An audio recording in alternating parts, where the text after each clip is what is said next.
인간의 유한성은 누구도 부인할 수 없습니다. 어떤 방법으로도 해결할 수가 없는 우리 모두의 불만입니다. 시편 89편 47절에 있는 말씀대로입니다. 주께서 모든 인생을 어찌 그렇게 허무하게 창조하셨는지요. 우리 마음에도 이와 같은 탄식과 원망이 나올 정도로 인간 자체를 보면 정말 허무합니다. 정말 허무합니다. 이 사실을 다윗이 직시한 것입니다. 실존적으로 깨달은 것입니다. 입만 가지고 말하는 것이 아니라 온 영혼이 진동할 정도로 이 사실을 깊이 인식한 것입니다. 그러므로 우리는 이제 다윗처럼 눈을 돌려야 합니다. 다윗처럼 눈을 돌려야 합니다. 세상을 향하던 내 눈을 돌려 하나님을 향해서 하나님을 바라보아야 합니다. 다시 말하면 주여 나의 소망이 어디 있습니까? 나의 소망은 하나님께 있습니다. 하나님께 있습니다. 그래서 세상을 보되 내 입장에서 보지 않고 하나님 편에서 세상을 보는 것입니다. 인생의 초점을 인생에게다 맞추지 아니하고 하나님에게다 초점을 맞추고 세상을 보는 것입니다. 하나님이여 나의 소망은 주께 있나이다. 주께 있나이다.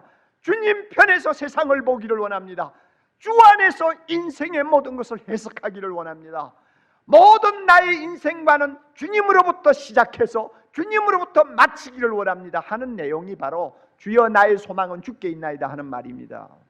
우리의 사고를 전환시켜야 됩니다. 우리의 마음을 바꾸어야 합니다. 그래서 헛된 세상에다가 마음을 집중하지 말고 영원하신 하나님 앞에 우리의 마음을 드려야 됩니다. 이럴 때 우리는 허물을 극복할 수가 있습니다. 하나님한테만 영원히 존재합니다. 하나님에게만 영원히 있습니다. 믿습니까? 하나님에게만 영원히 있습니다. 예수님이 말씀하셔서 요한복음 10장 28절입니다. 내가 저희에게 영생을 주노니 영원히 멸망치 아니할 터이요 또 저희를 내 손에서 빼앗을 자가 없느니라. 요한복음 11장 25절 26절 나는 부활이요 생명이니 나를 믿는 자는 그 다음에 뭡니까? 죽어도 다같이 살겠고 무릇 살아서 나를 믿는 자는 다같이 영원히 죽지 아니하리라. 내가 이것을 믿느냐 그랬죠? 하나님에게만 영원히 있습니다. 하나님만이 영원히 있습니다. 영원히 존재하시는 하나님께 소망을 두면 덧없는 우리의 한 생이 영원과 연결이 됩니다. 그리고 그 영원 속에서 우리의 덧없는 인생이 거듭나게 됩니다. 하나님께 소망을 둔 사람은 하나님 편에서 우리의 덧없는 인생을 다시 재조명하게 됩니다. 그럴 때에 우리의 하루하루의 삶에 새로운 의미가 있다는 것을 발견합니다. 우리의 하루하루의 삶이 살아야 될 이유와 목적과 가치가 있다는 것을 발견하게 됩니다. 우리가 하나님에게 소망을 두고 하나님 안에서 우리의 인생을 관조하면 내가 한때 성공했고 내가 유명했고 내가 세상적으로 업적을 남겼던 모든 것들이 하나님 앞에 영원한 가치를 갖게 된다는 것을 발견하게 됩니다. 하나님께 소망을 둘 때만이 우리의 인생의 허물을 극복합니다. 우리의 삶의 의미를 찾습니다. 우리의 목적이 뚜렷해집니다. 그러므로 하나님께 소망을 두어야 됩니다. 심지어 누구나 다 반드시 대면하게 될 죽음마저도 절망이 아니고 소망이 될 수 있습니다. 죽음은 영원하신 하나님 앞으로 우리를 인도하는 하나의 과정이지 그것이 끝이 아니라는 것을 알게 됩니다. 여러분, 인생에 소망 두지 않고 오직 하나님께 소망을 두고자 하는 다윗의 그 마음에 공감하시면 주여 나도 그렇게 되기를 원합니다 하는 기도를 하시기를 바랍니다. 우리가 그래서 내 안에서 근본적인 새로운 눈을 뜨고 영의 눈을 뜨고 세상을 볼 수 있어야 되고 나를 볼 수 있어야 합니다. 끝으로 하나만 더 우리 정리합시다. 재물에 소망을 두지 말고 하나님께 소망을 두어야 합니다. 재물에 소망을 두지 말아야 합니다. 6절 보면 진실로 각 사람은 그림자같이 다니고 헛된 일에 분유하며 재물을 쌓으나 다같이요 누가 취할는지 알지 못하나이다. 다시 한번, 재물을 쌓으나 누가 취할는지 알지 못하나이다. 우리가 세상을 살면서 열심히 일해서 열심히 돈을 버는 것은 하나님이 주신 축복의 하나입니다. 돈을 버는 것이 잘못된 것 아닙니다. 돈을 모으는 것이 잘못된 거 아닙니다. 하나님이 축복하시는 사람은 또 그런 은혜를 받습니다. 재물은 우리가 인간답게 살기 위해서는 절대로 무시하지 못할 중요한 요소가 됩니다. 또 하나님의 나라를 이 땅에서 펴기 위해서는 재물이 얼마나 필요하다는 것을 우리는 일을 하면서 많이 느낍니다. 하나님의 영광을 위해서 돈이 필요할 때가 많이 있습니다. 성경에서는 재물과 관련된 성경 구절이 2300개가 넘습니다. 그리고 예수님이 하신 비유 가운데서 38개 중 16개가 재물과 관계되는 비유입니다. 그만큼 돈, 재물, 이것은 우리의 삶에서 떼놓을 수 없는 아주 중요한 위치를 갖습니다.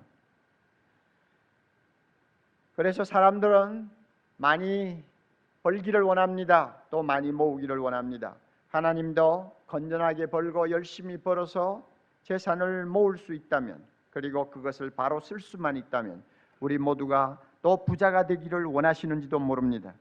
그러나 여러분, 돈을 모으는 것은 좋으나 거기에 치명적인 약점이 있다는 것을 우리가 꼭 기억해야 합니다. 두 가지 약점. 돈은 모으면 모을수록 마음이 계속 거기에 빠진다는 것입니다. 돈이 모이면 모일수록 마음이 자꾸 거기에 빠져요. 그 다음에 또 하나 취약점이 있어요. 일단 내 손에 들어오면 영원히 내 것이라고 하는 착각을 하게 만든다는 것입니다. 영원히 내 손에서 떠나지 아니할 것 같은 착각을 하게 만들어요. 그래서 많은 사람들이 쏟습니다. 많은 사람들이 쏟고, 그렇게 열심히 벌어서 쌓아놓은 돈 정말로 보람되게 한번 쓰지 못하고 그대로 그냥 다 두고 가버린단 말이에요. 다윗이 살던 시대도 그런 사람이 많았어요. 오늘도 이런 사람들이 주변에 너무 많아요. 돈이 우리를 만족시킬 수 있는 것은 우리의 인생의 12분의 1밖에 되지 않는다는 말을 한 사람이 있어요.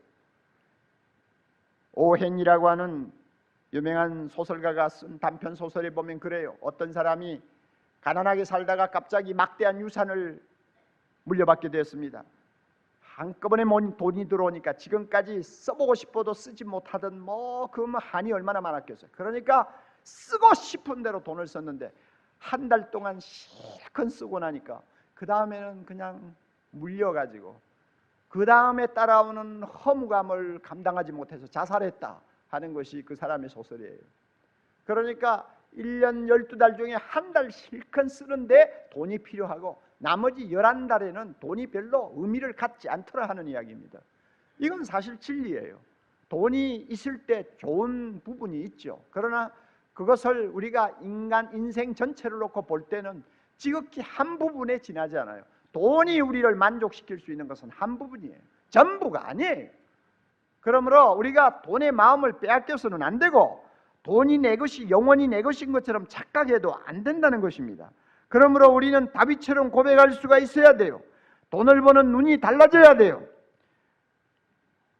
누가 취할는지 알지 못합니다. 하나님, 이제는 이 재물에 내 마음을 빼앗기기를 원치 않습니다. 재물에 소망을 두기를 원치 않습니다. 주여, 나의 소망은 주께 있나이다. 다윗처럼 말할 수 있어야 돼요. 그렇게 하면 마태복음 6장 19절 이하에 주님이 말씀하신 것처럼 너희 보물을 하나님 나라의 곳간에 쌓으라고 하는 말씀을 우리가 이해하게 됩니다. 하나님께 소망을 두는 사람은 재물도 바로 씁니다. 여러분, 이 말씀이 여러분의 마음에 와서 닿기를 바랍니다. 오늘 두 가지요. 우리 인생은 짧고 아무것도 아닙니다. 거기에 마음 두지 말고 하나님께 소망을 두십시오. 그러면 우리 인생은 의미를 갖게 될 것입니다. 목표를 갖게 될 것입니다. 세상의 재물 내 손에 있지만 내 것이 아닙니다. 거기에 마음 두지 마시고 하나님께 소망을 두십시오. 그러면 이 재물이 영원한 나라에서 영원토록 가치를 바라는 보물이 될 것입니다. 그런 보물로 쓸 수 있을 것입니다. 이런 축복을 우리가 다시 한번 마음에 새기기를 바랍니다. 지난 한 해 동안 어떻게 살았습니까? 어떤 인생관을 가지고 살았나요? 어떤 재물관을 가지고 살았나요? 말씀에 비춰볼 때 내가 잘못 생각하고 있었다 하면 이해가 가기 전에 하나님 앞에 회개할 필요가 있고, 만약에 바로 살았으면 하나님 앞에 감사하시기를 바랍니다. 야고보서 4장 7절에 그런즉 너희는 하나님께 복종할지어다 마귀를 대적하라 그리하면 너희를 피하리라고 한 것입니다. 그러므로 죄의 유혹이 오면 말씀으로 죄의 유혹을 대적해야 되고, 병이 오면 병을 대적해야 되고, 귀신이 오면 귀신을 대적해야 되고, 사업상 어려움이 오면 말씀 위에 서서 기도하고 믿음으로 대적해야 되고, 죽음이 세례까지 대적해야 되는 것입니다. 그러므로 여러분, 하나님의 말씀을 마음속에 많이 외워놓는 것이 얼마나 좋은지 모릅니다. 저는 매일같이 잠들기 전에 시편 23편을 외우고, 아침에 깨어나면 제일 먼저 시편 23편을 외웁니다. 말씀을 외우고 믿으면 성령께서 마음속에 역사하시는 것입니다. 야훼는 나의 목자시니 내게 부족함이 없으리로다. 그가 나를 푸른 풀밭에 놓이시며 쉴만한 물가로 인도하시는도다. 내 영혼을 수생시키시고 자기 이름을 위하여 의의 길로 인도하시는도다. 내가 사망의 음침한 골짜기로 다닐지라도 해를 두려워하지 아니할 것은 주께서 나와 함께 하심이라. 주의 지팡이와 막대기가 나를 안위하시나이다. 주께서 내 원수의 목전에서 내게 상을 차려 주시고 기름을 내 머리에 부으셨으니 내 잔이 넘치나이다. 내 평생의 선하심과 인자하심이 반드시 나를 따르리니 내가 야훼의 집에 영원히 살리로다. 이 말씀을 하고 나면 나는 부족함이 없다, 주의 선하심과 인자하심이 나를 따른다, 이 말씀 속에 있는 놀라운 힘이 나의 마음을 사로잡아 주는 것입니다. 그 다음에 요한 3서 1장 2절에 사랑하는 자여 내 영혼이 잘됨같이 내가 범사에 잘되고 강건하기를 내가 간구하노라.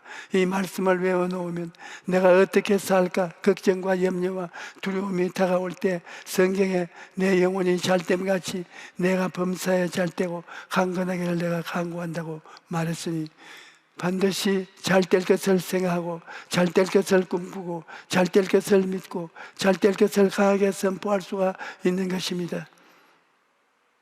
혹은 마음에 고통스럽고 육신이 병들었을 때는 베드로전서 2장 24절 말씀을 친히 나무에 달려 우리 죄를 담당하셨으니 이는 우리를 죄에 대하여 죽고 의에 대하여 살게 하심이니라. 그가 채찍에 맞음으로 너희는 나음을 얻었나니. 이 말씀 위에 굳게 서서 나음을 받은 것을 생각하고 나음을 받은 것을 내 모습을 사진처럼 바라보고 믿고 그리고 강하게 말해야 하는 것입니다. 그가 채찍에 맞음으로 나는 나았다. 눈에는 아무 증거 안 보이고 귀에는 아무 소리 안 들려도 나는 나았다. 그렇게 믿음으로 선포하면 믿은 대로 이루어지는 것입니다. 또 마음에 두려움이 다가올 때는 이사야 41장 10절 말씀이 얼마나 좋습니까? 두려워하지 말라, 나가 너와 함께 함이라. 놀라지 말라, 나는 내 하나님이 됨이라. 내가 너를 굳세게 하리라. 참으로 너를 도와주리라. 참으로 나의 오른손으로 너를 붙들리라. 여러분, 이 말씀이 여러분 마음속에 들어오면 용기와 힘이 솟아오르는 것입니다. 아무도 의지할 수가 없어 온 천지가 다 캄캄하고 외로울 때도 하나님의 말씀이 광명한 빛과 같이 마음속에 들어와서 두려워 말라, 내가 너와 같이 한다. 놀라지 말라, 나는 내 하나님이 된다. 내가 너를 굳세게 할 것이다. 참으로 너를 도와준다. 참으로 나의 오른손으로 너를 붙들어준다. 이런 말씀을 하시니 얼마나 큰 위로가 됩니까? 천군 만마를 얻은 것 같지 않습니까? 이와 같이 우리는 하나님의 말씀을 통해서 모든 어려움과 두려움을 이길 수가 있습니다. 그러므로 우리에게 주신 최고의 선물이 말씀인 것입니다. 말씀을 통하여 하나님이 나타나시고 말씀을 통하여 예수님이 찾아오시고 말씀을 통하여 성령께서 역사하시는 것입니다. 그렇기 때문에 여러분, 말씀을 많이 외우고 그 말씀 속에 살아가십시오. 어떤 일이 있어도 환경을 바라보지 말고 하나님의 말씀 위에 굳게 서십시오. 말씀 안에서 하나님을 주인으로 확실히 모시면 모든 불안과 두려움이 사라지고 하나님의 도우심을 얻게 될 것입니다. 셋째로, 하나님께 소망을 두는 사람은 어려움을 당할 때 기도하는 사람인 것입니다. 여러분, 우리가 기도해야 그 기도를 통하여 하나님께서 역사해 주시는 것입니다. 우리가 기도하지 않는데 하나님께서 어떻게 역사해 주시겠습니까? 우리는 마음의 확신과 평안이 올 때까지 하나님 앞에 엎드려 기도해야 되는 것입니다. 하나님께서는 너는 내게 부르짖어라, 내가 내게 응답하겠고 내가 알지 못하는 그 은밀한 일을 내게 보이리라고 말씀하셨습니다.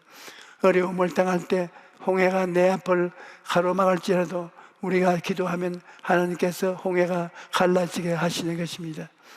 예전에 독일 프랑크푸르트 군수음교회 성도님으로부터 편지를 받은 적이 있습니다.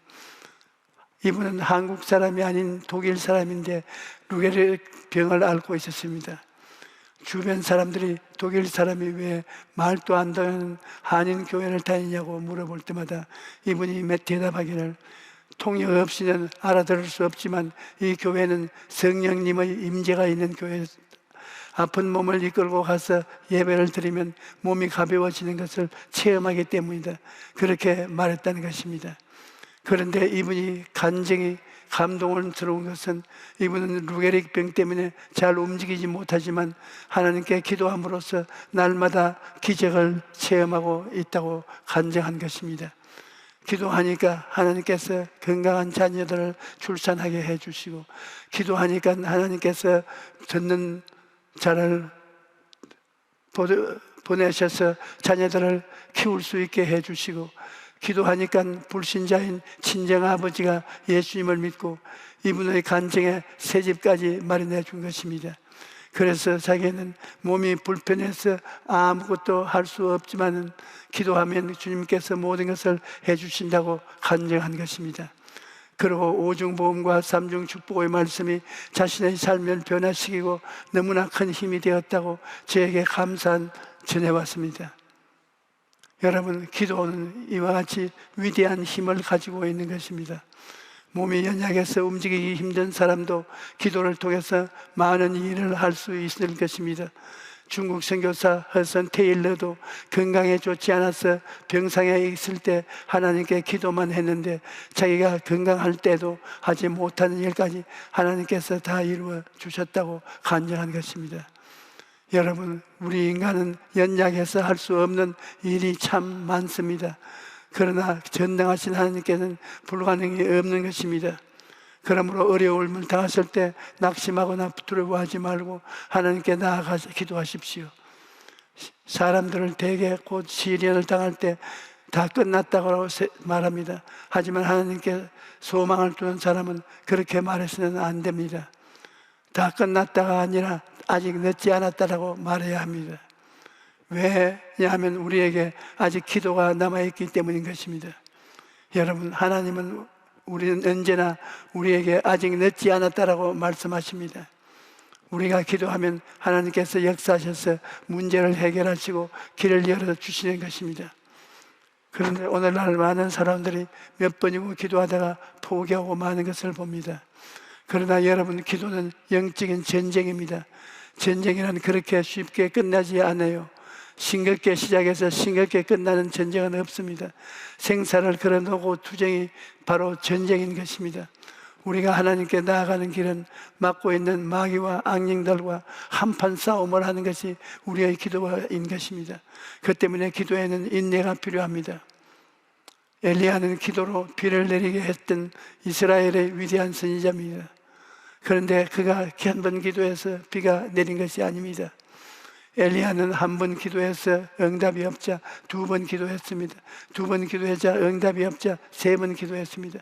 그렇게 7번을 간절히 기도했을 때에야 멀리서 손바닥만한 구름이 보이기 시작하니 마침내 비가 쏟아지기 시작한 것입니다. 저는 제목 기도를 할 때면 새벽에 그 제목을 가지고 간절히 기도합니다. 그리고 점심이 되면 또 그 제목을 놓고 기도하고 잠자리에 들어가기 전에도 그 제목을 놓고 기도합니다. 이와 같이 간절한 마음으로 끝까지 기도할 때 기적이 나타나는 것입니다. 이러므로 여러분, 마음에 간절한 소원을 가졌으면 마음속에 평안이 다가올 때까지 끝까지 부르짖어야 되는 것입니다. 출애굽기 17장을 보면 여호수아가 군대를 이끌고 나가서 아말렉과 싸워서 크게 이겼는데, 성경을 보면 그 승리는 모세의 끈질긴 기도 때문이었다고 말합니다. 출애굽기 17장 10절로 12절에 여호수아가 모세의 말대로 행하여 아말렉과 싸우고, 모세와 아론과 훌은 산꼭대기에 올라가서 모세가 손을 들면 이스라엘이 이기고, 모세가 손을 내리면 아말렉이 이기더니, 모세의 팔이 피곤해서 그들이 돌을 가져다가 모세의 아래에 놓아 그가 그 위에 앉게 하고, 아론과 훌이 한 사람은 이쪽에서 한 사람은 저쪽에서 모세의 손을 붙들어 올렸더니 그 손이 해가 치도록 내려오지 아니하였느냐고 기록되어 있습니다. 전쟁에 이기느냐 지느냐가 그 전쟁터에 있는 것이 아니라 그 전쟁의 배후에서 하늘을 향하여 부르짖는 기도가 승패를 결정지었던 것입니다. 그런데 만약 모세가 중간에 기도를 포기했더라면 전쟁에서 이기지 못했을 것입니다. 도중에 포기하지 않고 끝까지 기도했기 때문에 마침내 승리를 가져올 수 있었던 것입니다. 오늘날 또 우리는 모든 일에 있어서 기도를 싸워야 합니다. 요사이 전국 교회가 여러 가지로 어려운 상황에 놓여 있습니다. 이를 한때 모세와 아론과 홀이 전쟁에서 싸우는 여호수아와 백성들을 위해 기도한 것처럼, 오늘날 우리의 종과 재직들은 성도들을 위해 간절히 기도해야 할 것입니다. 그러면 그 기도를 통해서 하나님께서 성도들에게 지혜를 주시고 총명을 주시고 능력을 주시고 권세를 주시고 힘을 주셔서 성도들이 이 세상에서 나가 원수와 마귀와 싸워서 승리할 수 있는 힘을 주는 것입니다. 또 성도들도 각자의 자리에서 기도해야 될 것입니다. 매일 아침 주께서 나와서 부르시려면 그날 전쟁터에 나가서 생존 경쟁의 투쟁을 할 때 하나님께서 힘을 주셔서 승리할 수 있게 되는 것입니다. 여러분, 인생의 승패는 인간의 능력에 있지 않고 하나님의 도우심에 있다는 것을 분명히 알아야 합니다. 주님께서 문을 열어놓으시면 닫을 자가 없고, 주님께서 문을 닫아놓으시면 열 자가 없습니다. 주님께서 높이시면 낮을 자가 없고, 주님께서 낮추시면 높일 자가 없는 것입니다. 그러므로 사랑하는 성도 여러분, 어떠한 형편에 있든지 낙심하지 말고 기도하십시오. 우리가 하나님께 간절히 부르짖어 기도하면 상상을 초월한 하나님의 능력과 은혜가 여러분의 삶에 나타나게 될 것입니다. 기도하는 개인, 기도하는 가정, 기도하는 나라는 결코 망하지 않습니다. 기도하는 하나님이 우리에게 주신 위대한 특권입니다. 그러므로 오늘 이 시간부터 마음을 가다듬어 열심히 뜨겁게 쉬지 않고 기도하게 되시기를 주님의 이름으로 축원합니다. 여러분, 지금 전염병이 온 세계를 휩싸서도 여기에 사람이 이기지 못하는 것은 기도로서 이길 수가 있습니다. 그러므로 우리는 서로 도와서 기도해서 내일 모레 글피 얼마 안 가서 이 병을 다 정복할 수 있습니다. 그러므로 낙심하지 말고 우리는 기도해야 됩니다. 할렐루야. 자, 이제 우리는 좀 더 심각한 고민을 해야 합니다. 정말 나는 십자가를 믿는 것일까? 믿었다면 내가 또 세례를 받았다고 한다면 내 안에 죄가 죽었음을 확인해야 돼요. 죄가 죽었습니다. 이렇게 말한다고 죄가 죽지 않아요. 죄가 죽는 경험을 하셔야 돼요. 사탄이 내 몸에서 떠나는 경험을 하셔야 돼요. 죄가 죽는, 내 안에서 죄가 찢어지는, 몸이 찢어지는 영적인 경험, 죄가 떠나는, 사탄이 떠나는, 소리를 지르는, 악을 쓰는, 통곡을 하는 그 죄가 내 안에서 무너지는 영적 경험을 우리는 실감 있게 하지를 못한다고요. 고민해 보세요. 정말 그런 경험이 있으세요? 죄가 내 안에서 찢어지고 소리 지르고 막 뒤집어지고 토하고 이런 경험이 있으세요? 죄가 곱게 나가겠어요? 아니에요. 죄가 세련되게 나가겠어요? 지성적으로 나가요? 지성적으로 회개 암만 해봐야 소용없다고요. 몸부림치는 죄에 대한 투쟁이 있어야 돼요. 그 경험이, 그 고통이, 그 아픔이 십자가에서 우리가 그런 자기가 죽는, 자기가 찢어지는, 자기가 옛사람이 사라지는 이런 영적 경험들이 우리는 너무 쉽게 넘어가는 거예요. 당신 구원받았습니까?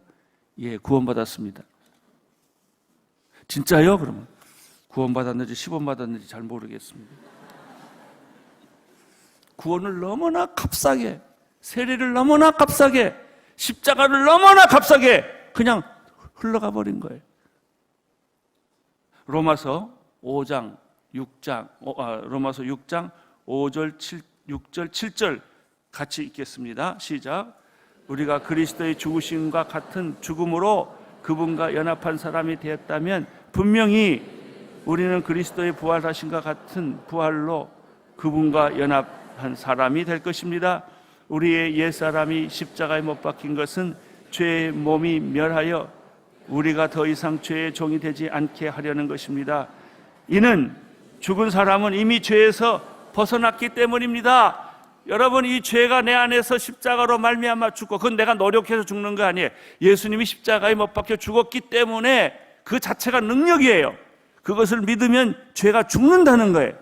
죄가 죽었다는 얘기는 죄가 내 몸 밖에서 빠져나갔다는 거예요. 할렐루야. 여러분, 고민하셔야 돼요. 왜? 죄가 안 죽었는데 죽었다고 착각하고 있기 때문에, 그 고민을 안 했기 때문에, 그 고통을 안 겪기 때문에, 그런 몸부림을 안 하시기 때문에. 최소한 시체는 건져야죠. 시체는 건져야죠. 여러분 안에 있는 죄의 시체가 아직도 여러분 안에 그냥 남아있단 말이죠. 그걸 치우지 않았어요. 그걸 버리지 않았어요. 그러니까 죄의 시체가 있는 거예요. 우리가 쥐의 시체가 있으니까 얼마나 나라가 난리를 해요. 그 음식 못 먹잖아요. 아직도 우리 안에는 죄가 죽었는데 그 시체도 처리하지 않고, 사탄이 내 안에서 죽었는데, 어떤 사탄은요 펄펄거리고 살아있는 사탄이 있고, 어떤 사탄은 숨죽이고 있는 사탄이 있어요. 펄펄거리거나 숨죽거나 마찬가지 있는 건 있는 거예요. 오늘 여러분이 고민하셔야 될 문제가 그게, 십자가는 내 죄를 제거했는데 아직도 파편이 남아있단 말이죠. 아직도 시체가 남아있단 말이죠. 아직도 죄의 그림자가 내 안에 있단 말이죠.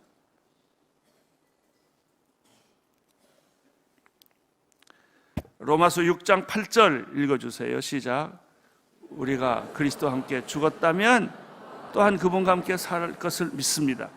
우리가 알기로 죽은 사람 가운데서 살리심을 받은 그리스도께서는 다시 죽지 않으시고 죽음이 더 이상 그분을 지배하지 못. 예수님은 그랬잖아요. 9절 10절 그리스도께서 죽으신 것은 죄에 대해 단번에 죽으신 것이요 그분이 사신 것은 하나님께 대해서 사신 것이다. 예수님이 또 죽고 또 죽고 또 죽을 필요가 없어요. 한 번만 죽으시면 돼요. 우리는 예수 그리스도의 죽음을 한 번 믿는 거예요. 그러면 그 죄가 단순에 사라진다는 것입니다.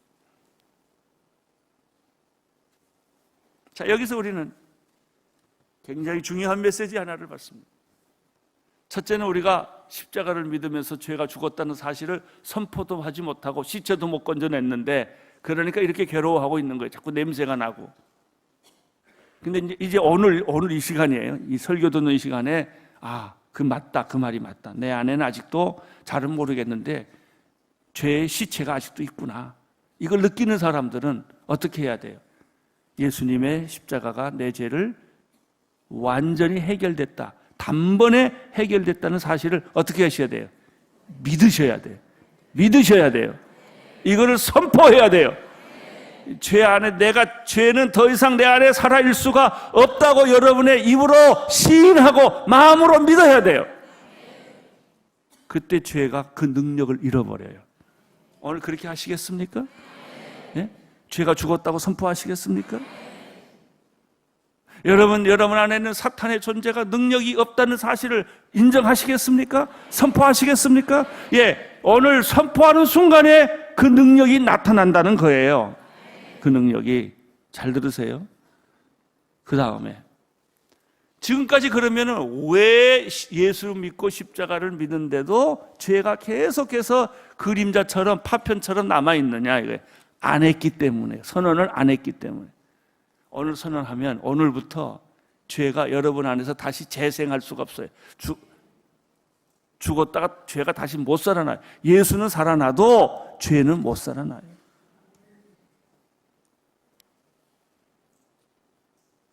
자, 11절 보세요. 11절 시작. 이와 같이 여러분도 자신을 죄에 대해서는 죽은 자요. 아멘이에요? 잠깐. 아멘이에요? 예. 여러분도 자신의 죄에 대해서는 어떻게 한 자요? 죽은 자. 아멘. 선언합니다. 선포합니다. 나는 그렇게 믿습니다. 그 다음 성경 구절. 하나님께 대해서는 그리스도 예수. 나는 산 자입니다. 그래서 어떻게 하면 나는 죄를 안 질 수 있다라고 선언해야 돼요. 그러면 죄 짓고 싶은 마음이 순식간에 사라져요. 몸에서 떠나요. 염려와 근심과 걱정이 떠나는 거예요. 여기서 중요한 것은 결심이에요. 결심. 예수님이 이제 다시 십자가 못 박혀 죽으셔야 되는 일은 아니에요. 2000년 전에 죽었기 때문에 그 능력은 살아있어요. 그래서 그 사실을 여러분이 뭐 해야 돼요? 인정해야 돼요. 믿어야 돼요. 선포해야 돼요. 그리고 어떻게 해야 돼요? 내가 죄가 살아나려고 그러면 뭘 해야 돼요? 선포해야 돼요. 죄는 죽었고 단숨에 죽었고 나는 살았다 하는 것이죠. 12절 13절 읽어주세요. 시작. 그러므로 여러분의 죽을 몸에서 죄가 왕노릇하지 못하게 해 몸의 정욕에 순종하지 말고 또 여러분의 지체를 불의의 무기로 죄에게 주지 말고 오직 죽은 자 가운데서 다시 사신 자처럼 여러분의 지체를. 자, 이제 이제 결론 났죠. 먼저 예수님의 십자가의 죽음으로 여러분의 죄는 뭐 했다? 사형 선고 받았다. 두 번째 할 일, 이제 여러분이 뭐 하면 시체 건져내라. 그리고 선언하라. 내 몸이 죄의 병기가 아니라 의의 병기다. 이제 나는 나쁜 짓 하기 위해서, 죄 짓기 위해서 내 육체가 존재하는 것이 아니라 하나님의 영광을 위해서 존재하는 것이다. 선언하세요. 선언하면 그대로 기적이 일어나요. 이것을 가리켜 능력이라고 그러는 거예요. 죽었다가 안전뱅이가 일어나고 봉사가 눈 뜨는 것도 기적이지만 여러분이 앞으로 죄 안 짓는 게 능력이에요. 죄 질 때마다 선언하셔야 돼요. 오늘 성만찬 피 먹고 살 먹잖아요. 선언하셔야 돼요. 선언하세요. 그러면 죄가 사라져요. 이제 여러분의 몸을 하나님이 기뻐하시는 거룩한 산 제사로 드리게 돼요. 12절 13절 읽어주세요. 시작. 그러므로 여러분의 죽을 몸에서 죄가 왕노릇하지 못하게 해 몸의 정욕에 순종하지 말고 또 무기에 죄에게 내어주지 말고 오직 죽은 자 가운데서 다시 사신 자처럼 여러분의 지체를 의의 무기로 하나님께 들으십시오. 14절 시작. 죄가 여러분을 지배하지 못할 터인데 여러분의 율법 아래 있지 않고 은혜 아래 있기. 아멘. 결론 났어요. 이제 죄 질 때마다 선언하십시오. 유혹받을 때마다 선언하십시오. 죄의 시체가 냄새를 피울 때마다 시체를 제거해 버리세요. 할렐루야.